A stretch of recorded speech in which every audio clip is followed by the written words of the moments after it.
அக்கா வணக்கம்க்கா. வணக்கம்ண்ணா.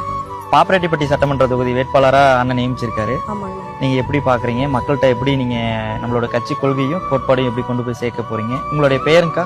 நான் என் பேர் அர்ச்சனா தமிழருவி. நான் BA BEd படிச்சுருக்கிறேன். நான் ஆடு மேய்க்கிற தொழில் தான் பாக்குறேன்.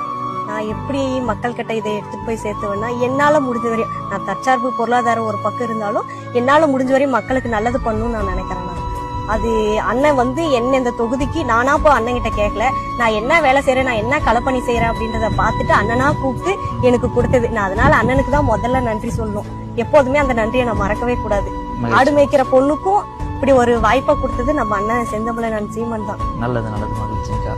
இப்ப வந்து பாத்தீங்கன்னா உங்களுடைய தொகுதியில வந்து மிகப்பெரிய ஆளுமை திறன் சொல்றாங்க. மக்கள்கிட்ட பணத்தை இறைப்பாங்க. எப்படி இதை கையாள போறீங்க? எப்படி மக்கள்கிட்ட வாக்கு சேகரிக்க போறீங்க? அவங்களால பணம் மட்டும் தானே கொடுத்து வாக்கு சேகரிக்க முடியும். ஆனா எங்க நாம் தமிழர் கட்சியில எங்க உறவுகள் எல்லாருமே குருதியை கொடுத்து எங்களுடைய உரிமையை கேக்குறாங்கண்ணா.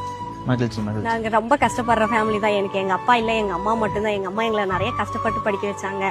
நானும் கஷ்டத்துல வளர்ந்தவ தான். இந்த அரசாங்கம் வந்து அதிமுகவோ திமுகவோ இவங்களேதான் ஒரு 50 வருஷமா மாத்தி மாத்தி வராங்க.